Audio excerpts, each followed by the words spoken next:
At 3:47 in the morning, a pregnant woman was crawling across her bathroom floor in a $12 million mansion, bleeding, barely breathing, reaching for a phone she could not quite It really touch. was. She dialed I can't remember the 911, last time but I the voice laughed that so much. answered was not a dispatcher. It was the woman who had been poisoning her for 5 months. The same woman who smiled at her every morning. The same woman who brought her tea and called her sister. The same woman who was sleeping with her husband. And here's the part that will keep you up tonight.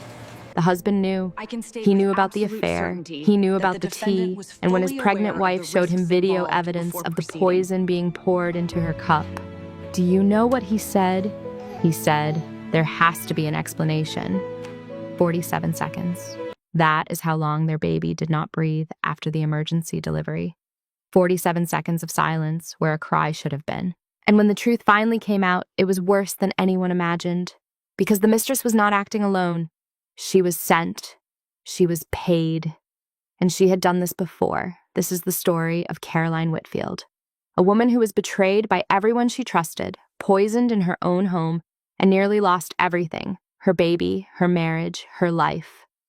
But what she did next will change the way you think about trust, intuition, and the quiet voice inside you that says something is wrong when everyone else says you are overreacting. Stay until the end. This one matters. Lesson and value statement. Here is what this story will give you that most stories do not. It is not just entertainment. It is a reminder that your instincts are not paranoia. Your gut feeling is not jealousy.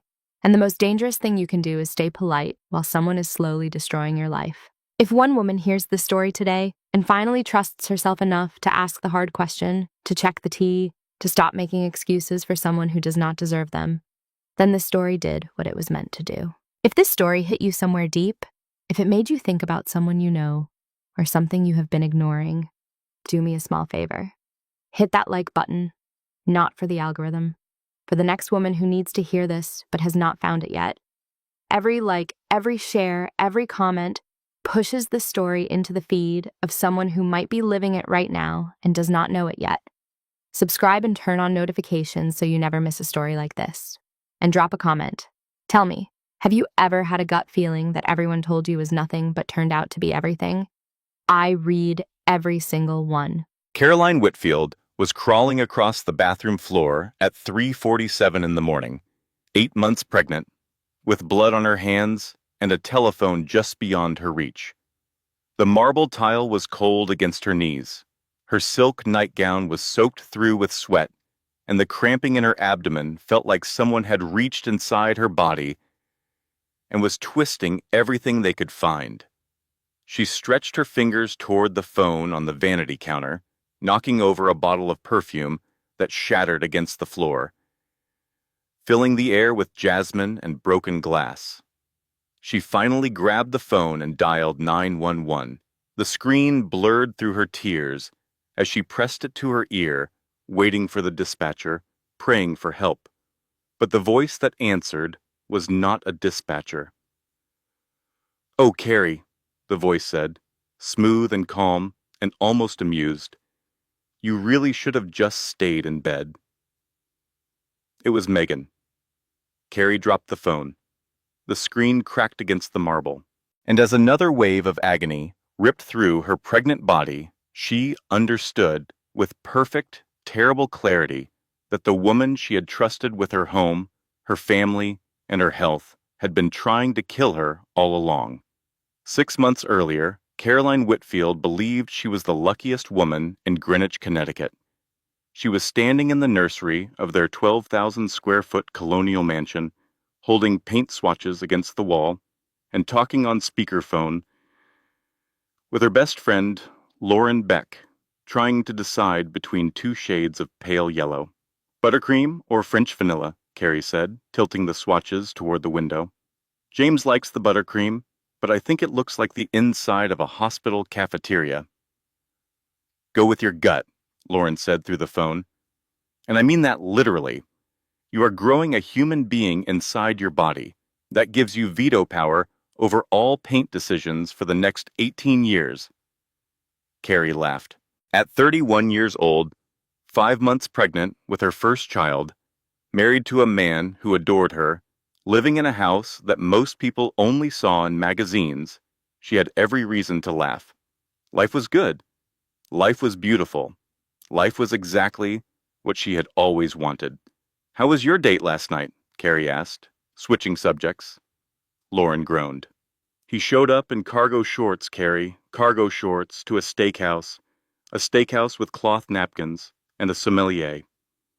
I looked at him standing there with 17 pockets and not a single ounce of self-awareness, and I thought, this is it. This is rock bottom. What did you do?"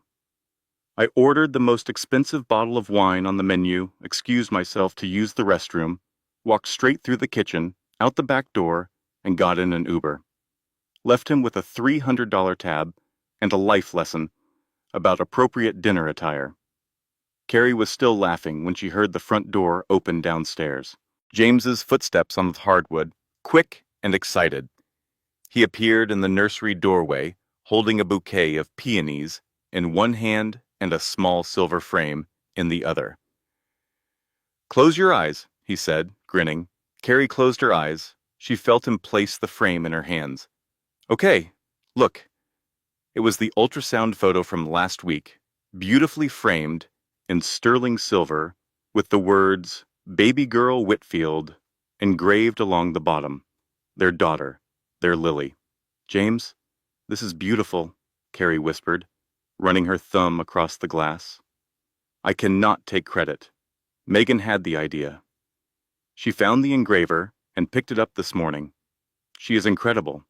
Honestly, I do not know what I would do without her." There it was, that tiny pinch in Carrie's chest. Not pain exactly, not jealousy, just a small, sharp awareness, like touching a door handle and getting a static shock. You pull your hand back, but you do not think about it again. She should have thought about it. Megan Hale had been James' executive assistant for 14 months. She was 29, Dartmouth educated, impeccably dressed, and ruthlessly efficient. She managed James' schedule with the precision of air traffic control, remembered the names of every client's spouse and children, and somehow always smelled like fresh linen and vanilla, even at the end of a 14-hour day. Carrie had liked her immediately. It was hard not to. Megan was warm without being pushy, helpful without being overbearing, and genuinely interested in Carrie's pregnancy in a way that felt sisterly rather than intrusive. "Mrs. Whitfield, my mother always made this bone broth when my aunts were pregnant," Megan had said one afternoon, arriving at the house with a glass container of golden liquid. "It is incredible for first trimester nausea. Old family recipe." Carrie had been grateful. James worked 12-hour days building his hotel empire, and she often felt isolated in the big house, especially since she had given up her law career to focus on the pregnancy. Having someone who checked in, who brought thoughtful gifts, who seemed to genuinely care, it meant the world. Within weeks, Megan was bringing something by the house almost every other day. Herbal tea blends, she said, were pregnancy safe. Homemade cookies, smoothies packed with vitamins. She texted Carrie articles about prenatal nutrition. She sent weekly flower arrangements to the house with handwritten notes. "Thinking of you and baby Lily. She is honestly like a little sister at this point," Carrie told Lauren over lunch one day. Lauren put down her fork and stared at Carrie with the expression she usually reserved for opposing counsel who had just made a critical error. "Babe," Lauren said slowly, "nobody is that nice for free. Even golden retrievers want a treat." "You are so cynical." "I am a divorce attorney. Cynicism is not a personality flaw. It is a job qualification. I am telling you, something about that woman sets off every alarm I have. You have not even met her. I do not need to meet a shark to know it has teeth." Carrie rolled her eyes and changed the subject. Lauren was brilliant, but paranoid. She saw threats everywhere. because she spent her days watching marriages implode. That was not Carrie's life. Carrie's marriage was solid, James was devoted, and Megan was just a kind, thoughtful woman who happened to work for her husband. But there was a moment, just one moment, that planted a seed Carrie could not quite uproot. It was at the company's annual gala at the Whitfield Grand in Manhattan. Carrie was 6 months pregnant, wearing a custom navy blue gown, feeling beautiful and proud as James prepared to give his keynote speech. She was standing near the stage when she saw Megan approach James from behind. Megan reached up and adjusted his tie. It was a small gesture, quick and practiced, the kind of thing a wife does. Their eyes met, and something passed between them. Not a look that Carrie could describe exactly, not a touch that crossed any clear line, but an energy, a familiarity that went beyond professional. It lasted maybe 2 seconds. Then Megan stepped back. James walked on stage, and the moment evaporated like it had never happened. Carrie told herself she was imagining things. Hormones, pregnancy brain, the kind of irrational jealousy that every expecting mother feels when her body is changing and her husband spends long hours with an attractive younger woman. She told herself all of this, and she almost believed it. But that night, lying in bed while James slept beside her, Carrie placed her hand on her belly and felt Lily kick. And she whispered something she would not remember saying until months later, when the words would come back to her like a prophecy. Something is wrong, baby girl. Mama can feel it. Here is something every woman needs to hear, and it is worth saying plainly because too many people learn it too late.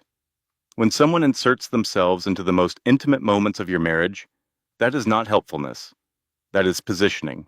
There is a difference between a colleague who is professional and supportive and a person who is slowly, carefully, deliberately making themselves indispensable.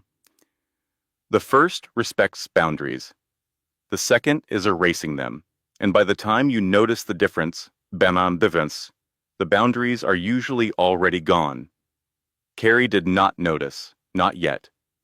But her body was keeping score, even when her mind refused to. The headaches started in her 7th month, then the dizziness, then the nosebleeds that came without warning, staining her pillowcase, spattering the bathroom sink. She was losing weight instead of gaining it. Her hair was thinning. Her skin had taken on a grayish tint that no amount of moisturizer could fix. It is just the pregnancy, she told herself every morning as she choked down another cup of Megan's special wellness tea. Everything will be fine after the baby comes. She poured the tea down her throat and smiled and said thank you, and never once considered that every sip was bringing her closer to death. The receipt was crumpled in the inside pocket of James' sport coat. Carrie found it while sorting laundry on a Sunday afternoon, which is how most women discover the first evidence that their lives are about to collapse, not through dramatic confrontations or private investigators, through laundry. It was from Chez Laurent, a restaurant in Manhattan that Carrie knew well, because James had proposed to her there 8 years ago, dinner for two, a bottle of Chateau Margaux at $400. Last Thursday evening, the same Thursday James had told her he was stuck in back-to-back meetings and would be home late. Carrie stared at the receipt for a long time. She told herself there were 100 reasonable explanations: client dinner, business meeting, maybe his mother had come into the city. She called James's mother, Patricia, just to check. Patricia Whitfield was a Connecticut socialite of the old-school variety, the kind of woman who wore pearls to breakfast and considered showing emotion to be a sign of poor breeding. She and Carrie had never been close. At the wedding, Patricia had smiled thinly and said, "Well, she certainly is. Enthusiastic." as if enthusiasm were a communicable disease. Patricia, did you and James have dinner in the city last Thursday? Thursday? No, dear. I was at the garden club benefit. Why do you ask? No reason. Just checking. Carrie hung up and stared at the receipt again. Then she called Nathan Cross, James's business partner and childhood best friend. Nathan was the kind of man who peaked in prep school, all old money confidence and new money ambition, but he had always been friendly to Carrie. Nathan, congratulations on the Chicago deal. James mentioned you two celebrated Thursday night. There was a pause, just a beat too long. The Chicago deal? Oh, right. Yeah. Great evening. Listen, I have got to run. Give my best to James. He hung up before Carrie could ask anything else, but something in his voice, that slight hesitation, that careful tone, told her everything she needed to know. Nathan was covering for James, which meant James needed covering. Carrie did not confront her husband immediately. She waited 3 days watching him, studying his behavior, the way she used to study case files when she was practicing law. She noticed things she had been ignoring for months. The way James angled his phone screen away from hers when texting. The extra hour at the gym that left him looking more stressed than refreshed. The slight distance in his eyes when she talked about the nursery or the baby names or their future. On Wednesday, she drove to Manhattan unannounced. She told James she was having lunch with Lauren, which was technically true. She would see Lauren afterward, but first she parked in the garage beneath James's office building and waited.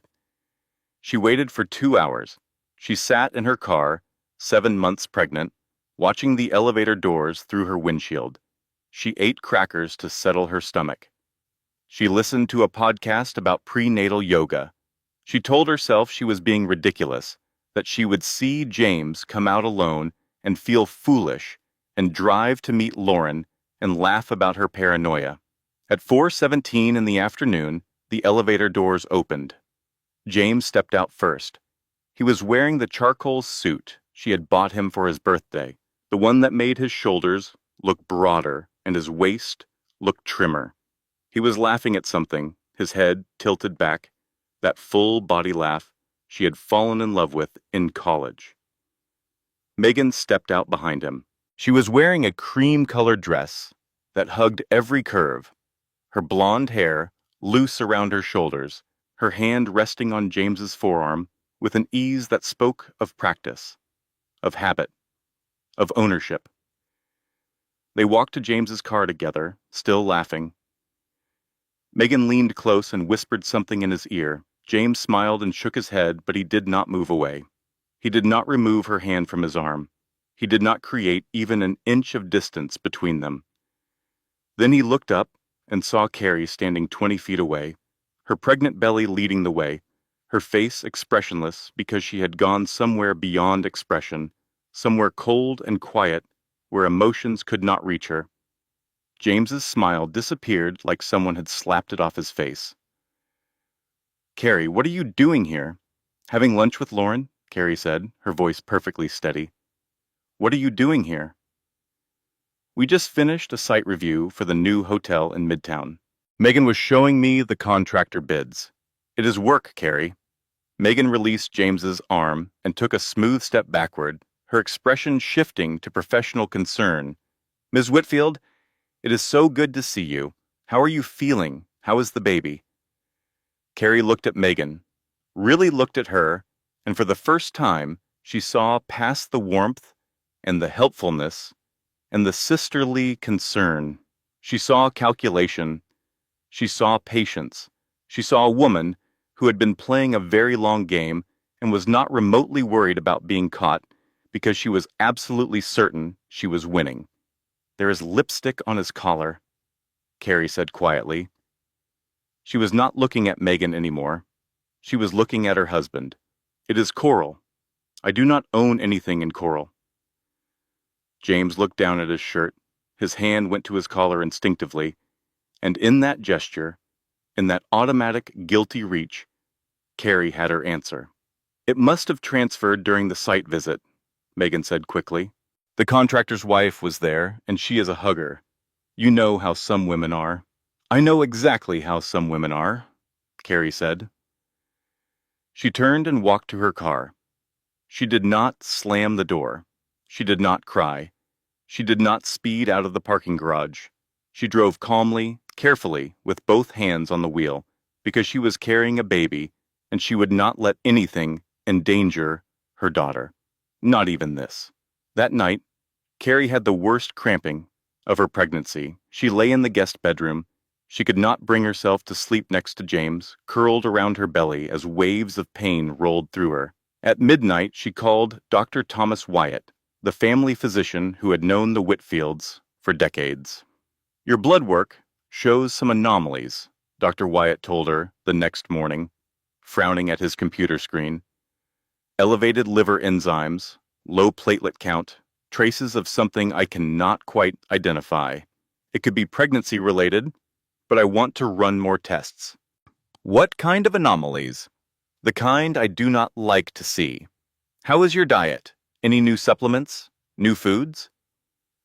Carrie thought about Megan's tea, Megan's broth, Megan's cookies and smoothies and all those thoughtful, caring gifts that had been arriving at her door for months. No, she said, nothing new. Well, the baby looks healthy for now, but I need you to reduce your stress levels significantly. Your body is under strain that I cannot fully explain. That evening, James came home with tears in his eyes and his phone unlocked. Look, he said, holding the phone out to her. Look at everything, every text, every email, every call. There is nothing, Carrie. I have never touched Megan. She is my assistant. That is all she is. Carrie scrolled through his phone for 20 minutes. He was right. There was nothing. No flirtatious texts, no secret apps, no deleted messages that she could find. Everything was clean. Too clean. I will fire her, James said. Tomorrow, if that is what you need. Carrie looked at her husband. She wanted to believe him. God, she wanted to believe him so badly. She was 7 months pregnant and exhausted and sick and scared. And the idea that her marriage was solid, that she had overreacted, that the lipstick really was from some contractor's wife who hugged too much. That idea was so much easier than the alternative. Do not fire her, Carrie said. Just be honest with me. James held her and kissed her forehead and promised that he loved her, that he loved Lily, that their family was everything to him. Carrie let herself believe it. She relaxed into his arms and told herself the storm had passed. She was wrong. The storm had not even started. 3 weeks passed. Carrie was now nearly 8 months pregnant, and her body was betraying her in ways she could not explain, and her doctors could not diagnose. She fainted in the grocery store on a Tuesday afternoon, collapsing between the organic produce and the dairy aisle. She woke up on the floor with a stock boy holding her hand and a woman pressing a cold bottle of water to her forehead. Someone call an ambulance, the woman was saying. She is pregnant. Oh my God, she is really pregnant. Carrie insisted she was fine. She drove herself home, hands shaking, and found a clump of hair on her pillow when she sat down on the bed. Not a few strands, a clump the size of a silver dollar. The nosebleeds were coming daily now. She would be reading or cooking or just sitting quietly, and suddenly blood would pour from her nose like a faucet had been turned on inside her head. She kept tissues in every room of the house. She stopped wearing white. Dr. Wyatt called her back for an urgent appointment after her latest blood panel. Carrie, sit down, he said, and the tone of his voice made her stomach drop. Your liver enzymes are elevated in a pattern that I have only seen in cases of chronic toxic exposure. Your kidneys are showing early signs of stress, and the compound in your blood, I have sent it to a specialist lab because I cannot identify it with our standard panels. What are you saying? I am saying that something is making you sick, and it is not the pregnancy. Carrie, is there any chance you are being exposed to chemicals, new cleaning products, home renovations, anything? No, nothing has changed. Something has changed, Dr. Wyatt said firmly. Your body does not lie. Something is entering your system that should not be there. That night, Carrie called Lauren. The doctor thinks I am being poisoned, Carrie said. And the word sounded absurd coming out of her mouth. Poisoned. People in Greenwich, Connecticut did not get poisoned. They got tennis elbow and seasonal allergies and mild depression from realizing their beach house was smaller than their neighbor's beach house. Okay, Lauren said, and her voice had shifted from friend mode to lawyer mode in the space of a syllable. First of all, stop drinking anything that anyone gives you that is not sealed from a store. I do not care if it comes from the Pope himself. If it does not have a factory seal, it does not touch your lips. Lauren. Second, start documenting everything. Dates, times, who gave you what, how you felt afterward. Buy a notebook and write it down by hand. Digital can be hacked. Paper is forever. You sound insane. Third, and I cannot stress this enough, if that tea she brings you smells like almonds, that is not chamomile, honey. That is a Lifetime movie, and you are the wife in the first act who everybody feels sorry for later. Carrie laughed, really laughed, for the first time in weeks. You are ridiculous. I am a woman who has spent 12 years watching people destroy each other in the most creative ways imaginable. Listen to me. Stop drinking the tea. Carrie stopped drinking the tea. She did not pour it out where anyone could see. She did not refuse it when Megan brought it. She simply accepted the cup with a smile and a thank you, and then, when Megan left, poured it down the bathroom sink and rinsed the cup. Within 4 days, the nosebleeds stopped. Within a week, her energy returned. Within 10 days, her latest blood panel showed a significant improvement in liver function. Whatever was causing the elevated enzymes seems to have resolved, Dr. Wyatt said, clearly puzzled. Are you sure nothing changed in your routine? I stopped drinking a certain brand of herbal tea, Carrie said carefully. A friend was bringing it to me. Dr. Wyatt looked at her for a long moment. I think you and I need to have a very serious conversation about that tea. That evening, Carrie sat in the nursery, surrounded by Lily's tiny clothes and soft blankets and the silver-framed ultrasound photo that Megan had so thoughtfully arranged. And she made a plan. She was not going to panic. She was not going to confront anyone. She was going to do what she had been trained to do as a lawyer. She was going to build a case. She called Lauren the next morning. I need a favor. I need a private laboratory that can test biological samples without asking questions. I know a place. My forensic expert uses them for custody cases when we suspect drug use. What are you testing? The tea? I still have 3 sealed packets that Megan brought last week. Good girl. I will text you the address. And Carrie, I am also sending you something. What? A nanny cam. It looks like a decorative kitchen clock. Consider it a baby shower gift. Every new mom needs surveillance equipment. You really are insane. I am effective. There is a difference. Lauren's clock arrived the next day in a plain brown box. Carrie installed it herself on the kitchen shelf, angling it to capture the full counter area, including the tea canister where she stored Megan's blends. Then she waited. She did not have to wait long. 2 days later, while Carrie was at her weekly prenatal appointment, the camera recorded Megan Hale letting herself into the Whitfield house using a key, her own key, a key that Carrie did not know existed. The footage was clear and damning.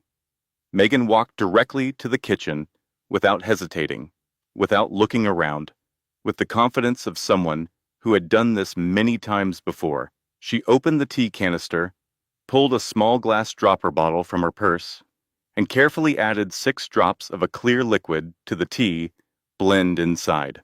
She stirred it with a spoon, wiped the spoon clean, replaced the lid, and returned the canister to its exact position. Then she wiped down every surface she had touched with a cloth from her purse. Then she left. The entire visit took 4 minutes and 12 seconds. Carrie watched the footage 7 times. She sat at Lauren's kitchen table in Manhattan with her laptop open and her hands pressed flat against the wood to keep them from shaking, and she watched it 7 times. "That is attempted murder," Lauren said quietly. She was standing behind Carrie, watching over her shoulder, her face a mask of controlled fury. "Clear as day, she is adding a substance to your food supply with the intent to harm you. That is not ambiguous. That is not circumstantial. That is a woman poisoning a pregnant woman in her own home. I know what it is. What do you want to do?" "I want to show James." Lauren hesitated. "Carrie, are you sure that is the right first move? We could go straight to the police. He is my husband. He is Lily's father. He deserves to see what the woman he hired is doing to his family." Lauren said nothing, but her expression said everything. That evening, Carrie sat James down in his home office and played the video on her laptop. She watched his face as he watched the screen. She studied every micro-expression, every flicker of his eyes, every tiny movement of his jaw and hands, looking for the horror and outrage that any husband should feel upon learning that someone was poisoning his pregnant wife. James watched the video twice. Then he leaned back in his chair. "There has to be an explanation," he said. Carrie felt the floor shift beneath her. Maybe she was adding honey or vitamins. You know how she is about health stuff. She is always researching supplements and natural remedies. "James," Carrie said slowly, "she has a key to our house. I gave her a key months ago. She drops off documents sometimes when I'm traveling. She is adding something to my tea from a dropper bottle. A dropper bottle she brought in her purse and then wiped her fingerprints off every surface before leaving." "That does sound unusual," James admitted. "But we do not know what was in the bottle. It could have been elderberry extract or vitamin D drops. My doctor says I have been chronically poisoned for months. Doctors can be wrong." Carrie stared at her husband, and in that moment, she understood something that broke her heart more completely than any affair ever could. James did not want to believe it, not because the evidence was weak. The evidence was devastating, but because believing it meant confronting the truth about what he had allowed into their home.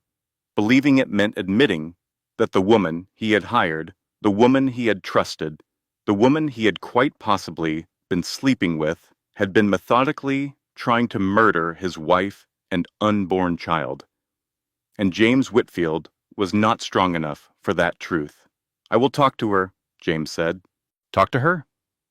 "I will sit her down and ask her directly what she was putting in the tea. If there is an innocent explanation, we will know. And if there is not, we will go to the police together." "I am calling the police now?" "Carrie, wait," James said, and his voice took on an edge she had never heard before. "If we go to the police, it will be all over the news within hours. The Greenwich Gossip Network alone will have it on every Facebook page in Fairfield County by morning. And when the press picks it up, the company stock will tank. Our investors will panic. Everything I have built, everything we have built, will be at risk. Your wife is being poisoned, and you are worried about stock prices? I am worried about our family's financial future. Just give me 24 hours. Let me handle this my way." Carrie made the worst decision of her life. She gave him the 24 hours. The next morning, 3 things happened in rapid succession, and each one was worse than the last. At 9:15 in the morning, the private laboratory called with the results of the tea analysis. The samples contained ethylene glycol, the primary ingredient in antifreeze, combined with a slow-acting blood thinner commonly found in commercial rat poison. At the doses present in the tea, regular consumption would cause gradual organ damage, eventual miscarriage, and ultimately death, all mimicking the symptoms of a complicated pregnancy. The lab technician's exact words were, "Whoever made this blend knew exactly what they were doing. This was not accidental contamination, this was formulated."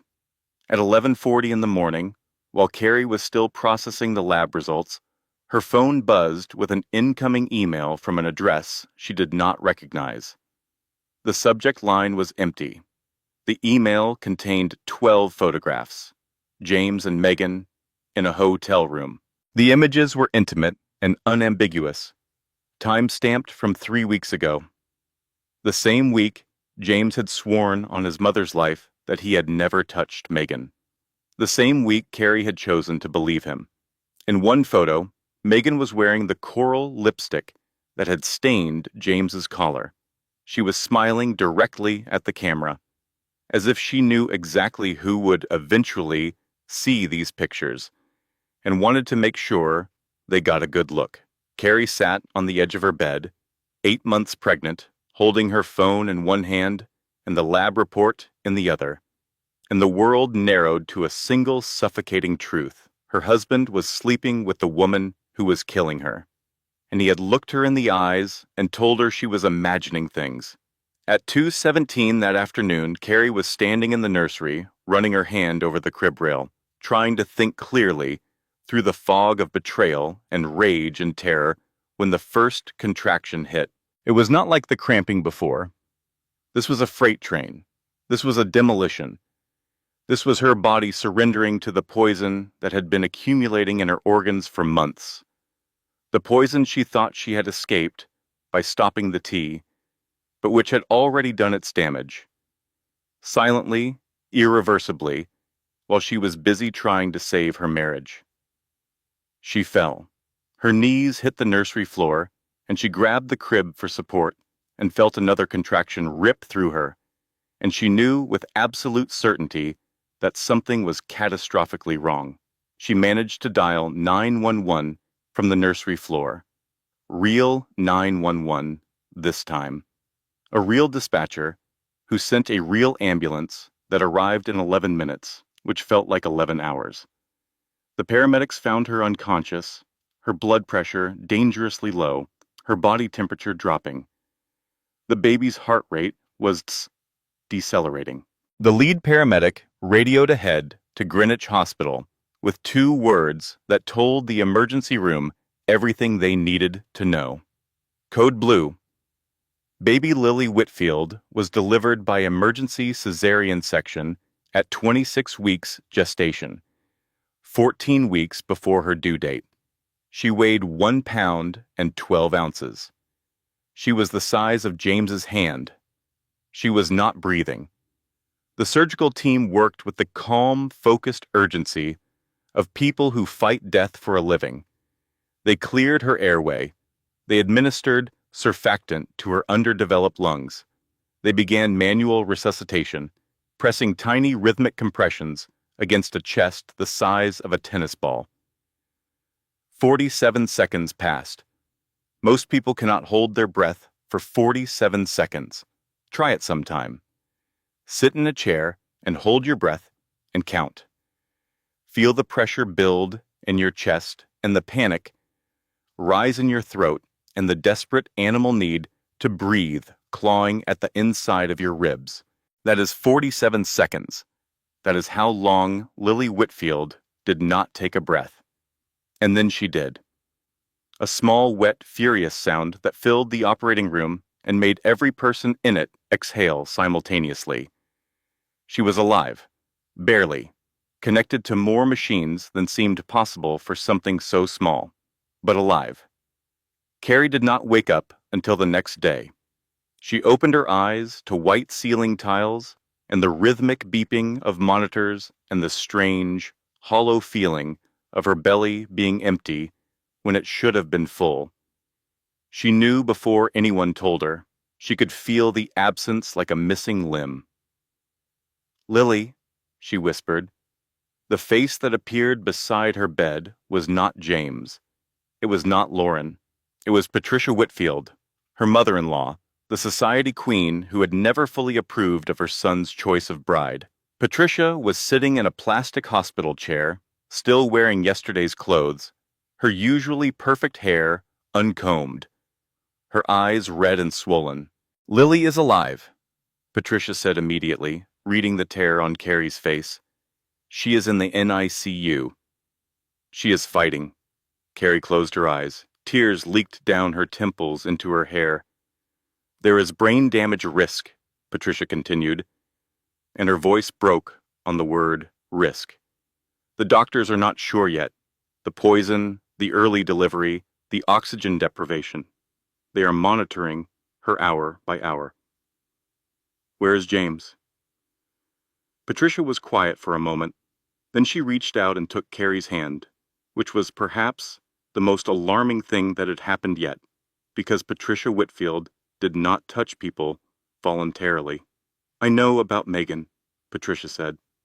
"I have known for months.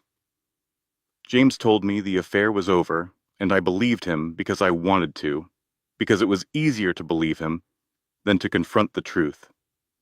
She paused. "I should have warned you. I should have protected you and that baby. I will never forgive myself." "You knew," Carrie said flatly. "I knew about the affair. I did not know about the poisoning. Nobody did. But that is not an excuse. I saw you getting sicker and thinner and grayer, and I told myself it was just a difficult pregnancy. I saw my son pulling away from you, and I told myself it was just the stress of work. I have been lying to myself for months because the truth was too ugly for a woman like me to look at directly." Carrie stared at the ceiling. "I want a divorce. I know. But first, there is something you need to hear." Patricia leaned closer. "Nathan Cross introduced Megan to James deliberately. This was not a random affair. It was a strategy." "What are you talking about?" "Nathan has been trying to take over the company for years. He planted Megan in James's orbit to compromise him, to create a scandal that would force James out and give Nathan controlling interest. I found out last week from a friend whose husband sits on the board. Nathan has been positioning himself for a hostile takeover, and Megan was his weapon." Carrie's mind, even foggy with medication and grief, was still a lawyer's mind. "Are you saying Megan was working for Nathan?" "Megan was sleeping with James on Nathan's instruction. The poisoning, that was Megan going off script. She was supposed to seduce him, create a scandal, and help Nathan push James out. Instead, she became genuinely obsessed and decided to eliminate you permanently. So Nathan wanted my husband's company and Megan wanted my husband, and you and Lily were standing in the way of both." Detective Ryan Shaw was ex-military, early 40s, built like someone who still did push-ups every morning out of habit rather than vanity. He had the kind of face that was easy to trust and hard to lie to. He sat at Carrie's bedside with a digital recorder and a patience that suggested he had all the time in the world. "We arrested Megan Hale at her apartment this morning," he said. "We found a full chemistry setup in her kitchen. Ethylene glycol, warfarin, other compounds. We found a journal, handwritten, detailing a poisoning schedule that goes back 5 months. Dates, dosages, your reactions. She kept records, like she was running a science experiment." "What about Nathan Cross?" "We found burner phones in Megan's apartment with texts linking her to Cross, messages discussing James, the company, and what they called the timeline. We are building a case against him as well." "And James? Did he know?" Detective Shaw met her eyes. Based on our investigation so far, your husband appears to have been unaware of the poisoning. That does not mean he is innocent of wrongdoing. The affair was real. His negligence in allowing this woman into your life was real, but we have no evidence that he knew what Megan was doing to you. Carrie nodded. It was a strange kind of relief, knowing that her husband was a cheater, but not a murderer. A cold comfort, but a comfort nonetheless. Megan is being held without bail pending arraignment, Shaw continued. The evidence is overwhelming. She is not going anywhere. For 3 days, Carrie allowed herself to believe it was over. She sat beside Lily's incubator in the NICU and watched her daughter grow stronger. Lily's tiny fingers wrapped around Carrie's finger with surprising strength. Her oxygen levels improved. She opened her eyes, dark and curious, and seemed to study the world with an intensity that made the nurses smile. She is a fighter, the NICU nurse said, just like her mama. Lauren came every day with takeout and legal updates and stories about terrible dates that made Carrie laugh despite everything. I went out with a guy last week who told me within the first 5 minutes that he does not believe in modern medicine, Lauren said, pulling sushi containers out of a bag. He said his immune system runs on positive thinking and cayenne pepper. I said, my immune system runs on spite and Pinot Grigio, and we are clearly incompatible. Even Patricia was a comfort, arriving each morning with fresh clothes for Carrie and updates from the board meeting where Nathan's behavior was being scrutinized. For 3 days, Carrie felt safe. On the 4th day, her phone rang. It was Detective Shaw, and the tone of his voice told her everything before he said a word. Mrs. Whitfield, Megan Hale posted bail 2 hours ago. Nathan Cross paid it. $1 million, cash. Carrie's hand tightened on the phone. You said she was being held without bail. The judge revised the bail conditions at an emergency hearing this morning. Megan's defense attorney argued she was not a flight risk and had no prior convictions. She tried to kill me. She tried to kill my baby. I know, and it gets worse. Megan and Nathan's attorneys have filed a countersuit. They are claiming that you poisoned yourself as part of a scheme to frame Megan and gain advantage in a divorce. They are calling it fabricated evidence and parental manipulation. Carrie could not speak for several seconds. They are saying I poisoned myself. They are saying you are an unstable, attention-seeking woman who staged the entire thing. They have already spoken to the press. The tabloid headlines hit the next morning. Millionaire's wife faked poisoning in custody plot. Megan had given an exclusive interview to a national outlet, crying delicately, on camera, her voice trembling with rehearsed vulnerability. I was just trying to help her, Megan said, dabbing her eyes with a tissue.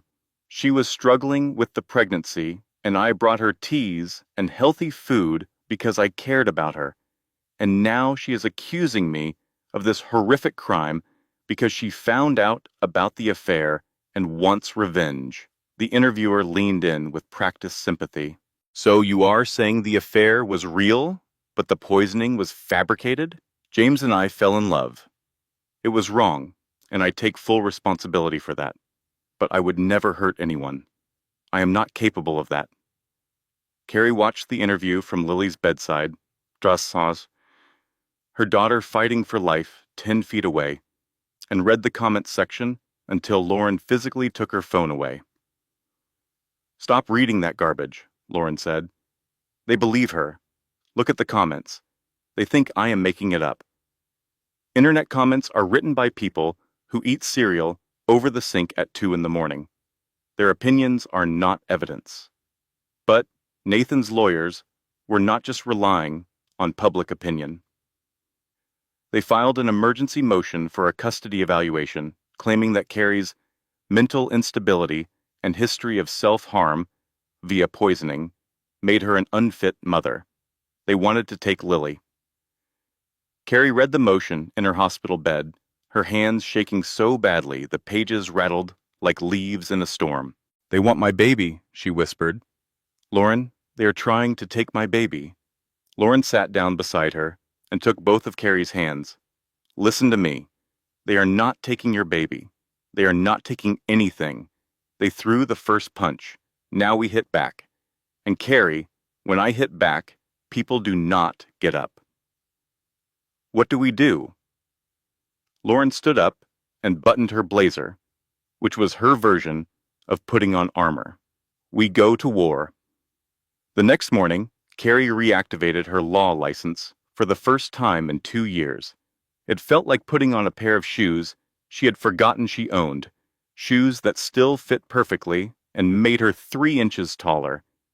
She had given up her career to focus on the pregnancy, on James, on being the wife and mother she thought she was supposed to be. Now she remembered that before she was Caroline Whitfield, Greenwich housewife, she was Caroline Mercer, top of her class at Columbia Law, the woman who had once made a senior partner cry during a mock trial. She was done being the victim. She was done being the wife who trusted too much and asked too few questions. She was done being afraid. Lauren and Carrie set up a war room in Lauren's Manhattan law office. A whiteboard on one wall, a timeline of events, photos, documents, lab reports, phone records, surveillance footage. Everything organized with the precision that had made Carrie one of the most promising young litigators in New York before she traded it all for a nursery and a man who did not deserve her. "First move," Lauren said, uncapping a marker. "Megan's financials. If Nathan was paying her, there is a paper trail." They subpoenaed Megan's bank records and discovered that Nathan Cross had wired her $200,000 over 18 months in installments disguised as consulting fees through a shell company called Bright Horizon Advisory. Bright Horizon Advisory has no website, no employees, no clients, and no office, Lauren read from the documents. Its sole purpose was to funnel money from Nathan Cross to Megan Hale. That is not consulting. That is conspiracy. "Second move," Carrie said, standing at the whiteboard with the red marker in her hand. "Megan's history. If she has done this before, there are other victims." They hired a private investigator named Jim Reeves, a retired FBI agent who looked like someone's friendly uncle but had a talent for finding things people wanted to stay buried. Within 2 weeks, Reeves had uncovered a pattern that made Carrie's skin crawl. 3 years before coming to Greenwich, Megan Hale had worked as an executive assistant for a real estate developer in Minneapolis named Robert Thatcher. She had an affair with Thatcher. His wife, Susan, developed mysterious health problems, including chronic fatigue, nosebleeds, and hair loss. The illness was never diagnosed. The marriage ended. Megan and Thatcher were together for 6 months before he ended the relationship and Megan moved away. 5 years before that, in Philadelphia, Megan had worked for a financial advisor named Craig Donovan. His wife, Kathleen, was hospitalized twice with symptoms consistent with heavy metal poisoning. Kathleen told doctors she suspected contamination but could not identify the source. The case was never investigated. The Donovans divorced. Megan left Philadelphia shortly after. 3 cities, Lauren said, staring at the whiteboard. 3 married men, 3 wives who got mysteriously sick, 2 marriages destroyed, and ours is the first one where she actually got close to killing someone. She was escalating, Carrie said, getting bolder, more confident, and more dangerous. Carrie contacted Susan Thatcher and Kathleen Donovan. Both women cried when they heard Carrie's story. Both said the same thing. Nobody believed me. "She was so nice," Susan said over the phone. "So helpful. She made me feel like I was going crazy. Everyone thought I was just jealous." Same, Kathleen said. Even my own mother told me I was being paranoid. Carrie documented everything. Every phone call, every financial record, every medical report from every city. She built her case the way she had been taught in law school, brick by brick, fact by fact, until the wall was so high and so solid that no amount of Nathan Cross's money could knock it down. Patricia Whitfield, meanwhile, was waging her own campaign. She had spent 60 years building social capital in Connecticut and New York, and she cashed it all in for her granddaughter. She hosted a luncheon at the Greenwich Country Club, the kind of event where attendance was mandatory for anyone who wanted to remain in Patricia's good graces. Over poached salmon and sparkling water, Patricia stood up and addressed the room. "My daughter-in-law was poisoned in my family's home," she said, her voice steady as steel. "My granddaughter was born 14 weeks early and nearly died. These are not allegations. These are medical facts confirmed by 3 independent laboratories. Anyone who believes otherwise, anyone who shares or endorses the lies being spread by the people who did this, can remove themselves from my Christmas card list, effective immediately." In Patricia's world, removal from the Christmas card list was a social death sentence worse than actual incarceration. The tide began to turn. The criminal trial of Megan Elizabeth Hale began on a cold Monday morning in March, 7 months after baby Lily was born. The courtroom was packed. Local media had set up cameras outside. A sketch artist sat in the front row. Megan entered the courtroom looking like she had stepped out of a catalog. Navy dress, pearl earrings, minimal makeup. Her defense attorney, a silver-haired man named Richard Calloway, who had never lost a murder case, had obviously coached her on appearance. She looked young, she looked innocent, she looked like someone's daughter. Calloway's strategy was clear from his opening statement. Megan Hale was the victim. James Whitfield was a powerful, charismatic man who had seduced a vulnerable young employee, and then, when his wife discovered the affair, the entire family conspired to frame Megan for poisoning to protect their fortune and reputation. "This case is not about poison," Calloway told the jury. "This case is about power. The Whitfields are a wealthy, connected family who decided to destroy a young woman rather than face the embarrassment of a public divorce." The prosecution, led by Assistant District Attorney Karen Wells, was methodical and devastating. She presented the lab reports, the surveillance footage, the journal, the financial records linking Megan to Nathan Cross. She brought in toxicology experts who explained exactly what ethylene glycol does to a human body over time. She called Dr. Wyatt, who described Carrie's declining health with clinical precision. But the defense had ammunition too. Calloway brought in a psychologist who testified that Carrie was suffering from severe pregnancy anxiety, which could cause her to misinterpret normal interactions as threatening. He produced character witnesses who described Megan as warm, caring, and gentle. He even had a toxicology expert of his own who suggested that the chemicals found in the tea could theoretically have been present due to contamination during manufacturing. By the end of the second day, some jurors were looking uncertain. Calloway was doing what good defense attorneys do. He was planting doubt. Lauren leaned over to Carrie during a recess and whispered, "We need a kill shot. Something they cannot explain away." The kill shot came from the most unlikely place. Jim Reeves, the private investigator, had continued digging into Megan's background even after the trial began. On the 3rd day, he called Lauren with information that changed everything. "I found her purchase records," Reeves said. Megan bought the antifreeze and the rat poison 3 weeks before she started working for James. Before the job, before the affair, before she ever met Carrie. Lauren nearly dropped her phone. 3 weeks before? She ordered the chemicals online using a credit card linked to her personal account.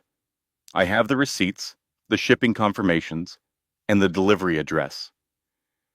She planned this before she even walked through the door of James Whitfield's office. The poisoning was not a crime of passion. It was not because she fell in love and became jealous. She walked into that company with murder supplies already in her kitchen. This was premeditated from day one. This was the moment the case broke open. The prosecution recalled their toxicology expert and presented the purchase records. The timeline was irrefutable. Megan had acquired the means to kill Carrie before she had any relationship with James at all. This was not a woman driven mad by love. This was a calculated predator who had selected her targets in advance and arrived with a fully formed plan to eliminate the wife and take her place. The jury's sympathy evaporated like morning dew. Then came the moment that would make every news broadcast in the country. Carrie took the stand. She was calm. She was clear. She answered every question with the precision of the trained attorney she was, but without the coldness. She was a mother describing what had been done to her child, and there is no force on earth more compelling than that. The prosecutor asked her to describe the emergency delivery. "They told me my daughter was not breathing," Carrie said. 47 seconds. That is how long it took them to resuscitate her. Most people cannot hold their breath for 47 seconds. Try it sometime. Sit in a chair and count to 47. Feel that panic, that desperation, that primal need to breathe. Now imagine you are watching your baby feel that. Imagine you are lying on a surgical table with your body cut open, and the only sound in the room is silence, where a cry should be. And imagine knowing that the woman who caused it is sitting 10 feet away from you in designer shoes with a sympathy face she practiced in the mirror. The courtroom was silent. 2 jurors were crying. Megan, for the first time, looked away. The defense rested on a Thursday. The prosecution had one final witness.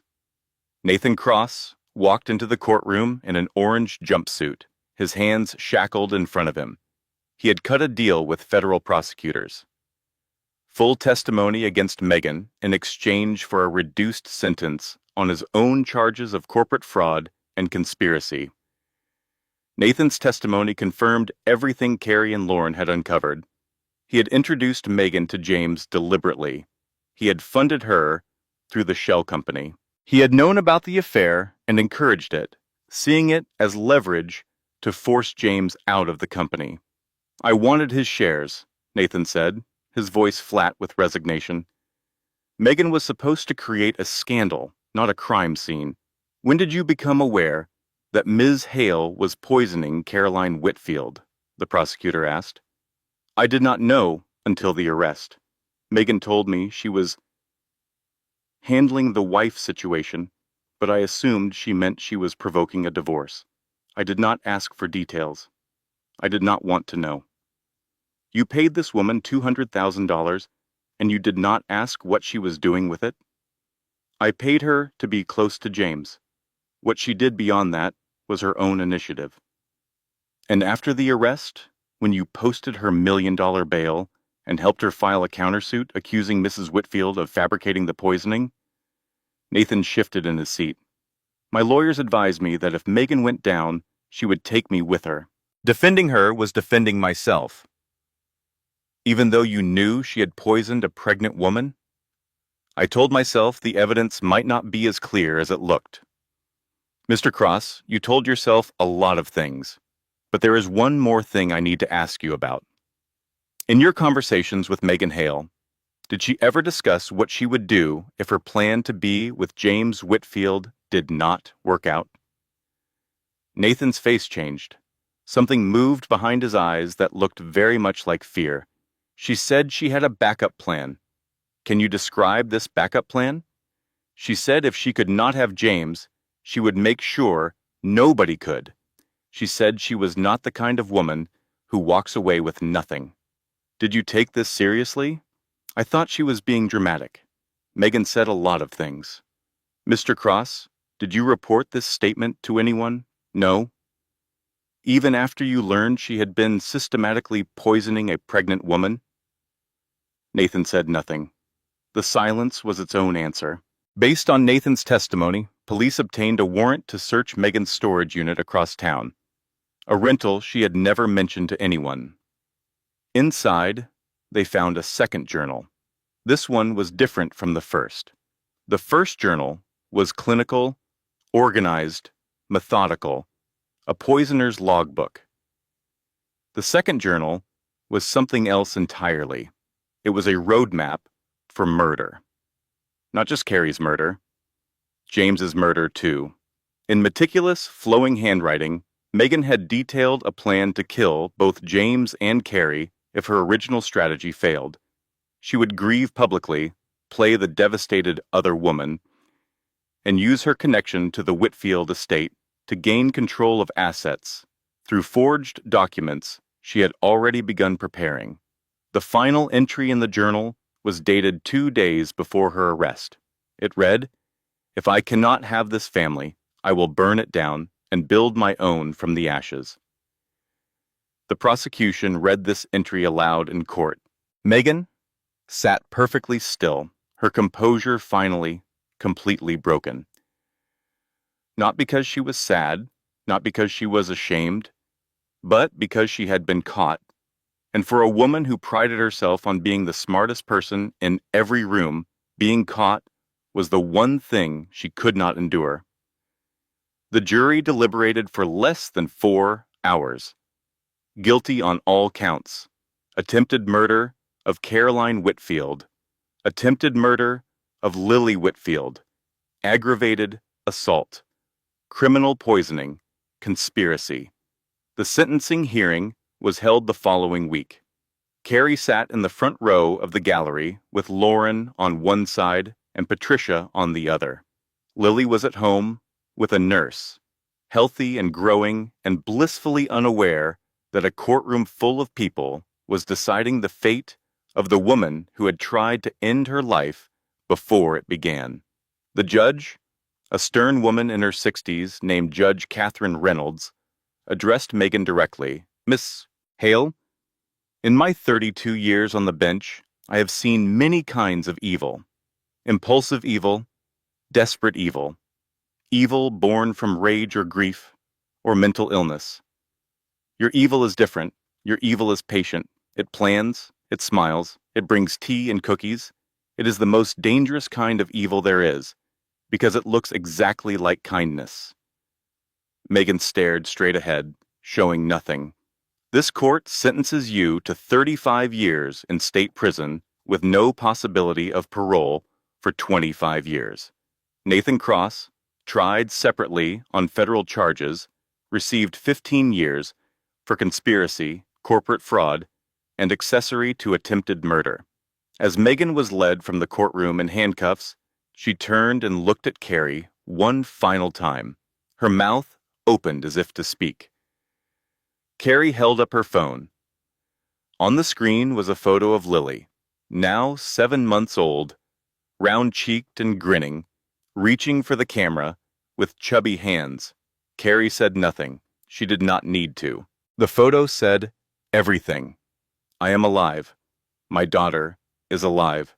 And you are gone." 1 year later, Carrie stood in the kitchen of her new house in Westport, Connecticut, making scrambled eggs while Lily banged a wooden spoon against her high chair tray with the ferocious joy of a toddler who has discovered percussion. The house was smaller than the Greenwich mansion, much smaller. 3 bedrooms, a modest yard, a kitchen that could only accommodate one person at a time without strategic maneuvering. But it was hers. She had bought it with money from the divorce settlement, which had been generous because James, to his credit, had not fought her on a single dollar. "More," Lily announced, which was her word for everything from food to music to wanting someone to pick her up immediately. She was 18 months old now, healthy and loud and fearless, with Carrie's sharp eyes and James's stubborn chin. "Eggs are coming, Your Majesty," Carrie said, sliding them onto a small plate shaped like a dinosaur. She set the plate in front of Lily and watched her daughter attack the eggs with both hands, getting approximately 30% in her mouth and the remaining 70% on her face, her hair, the high chair, and through some physics-defying trajectory, the ceiling. Carrie's phone buzzed. A text from Lauren. Cannot make brunch Saturday. New client emergency. Her husband's business partner has been embezzling, and his assistant is suspiciously helpful. I swear this job is a lifetime movie on repeat. Rain check? Carrie smiled and texted back. Make sure the wife stops accepting homemade beverages. Trust me on this. She poured herself a cup of coffee, real coffee from beans she had ground herself, and sat down at the small kitchen table. Through the window, she could see the backyard where Lily would play this afternoon, the fence she had painted herself last summer, the garden she was slowly learning to tend. Small things, real things, things that belonged to her. The past year had been the hardest and most transformative of her life. After the trial, Carrie had done something she never expected. She reopened her law practice, but not the corporate litigation she had practiced before. She specialized in something new, representing women who had been victims of intimate partner poisoning, coercive control, and the kind of sophisticated domestic violence that hides behind wealth and charm and good manners. Her first client was Susan Thatcher from Minneapolis, who had finally found the courage to pursue a case against her ex-husband for covering up Megan's abuse. Her second client was Kathleen Donovan from Philadelphia. Her third was a woman she had never met, a stranger who found Carrie's name through a domestic violence advocacy group and called on a Tuesday afternoon, crying so hard she could barely speak. I think my husband's girlfriend is putting something in my food, the woman said. Nobody believes me. My own family thinks I'm being paranoid. I believe you, Carrie said. Tell me everything from the beginning. This was her work now. This was her purpose. Not the grand career she had imagined in law school, not the prestigious firm, or the partner track, or the corner office. Something smaller and fiercer and more important. She was the person she wished had existed when she needed one. James saw Lily every other weekend. He drove up from Manhattan, where he had moved after selling the Greenwich House. His hotel company had survived the scandal, restructured and refocused on hospitals and community projects instead of luxury developments. He was different now, quieter, more careful with his words, like a man who had learned that everything he says matters and nothing he says can be taken back. Their co-parenting relationship was civil and functional, not warm, not cold, the temperature of two people who had once loved each other very much and were now learning to love their daughter more than they loved their own pain. She said Dada at the park yesterday, James reported during one of his visits, his face lit up with the particular joy that only a toddler's first words can produce. She says Dada to the mailman too, Carrie said, and to the cat next door, and to a fire hydrant she seems particularly fond of. Do not take it personally. James laughed, and for a moment it was easy between them, the way it used to be before everything went wrong. Then the moment passed, as it always did, leaving behind a small ache that Carrie suspected would never fully disappear but would, over time, become so familiar she would forget it was there. Patricia visited every Sunday.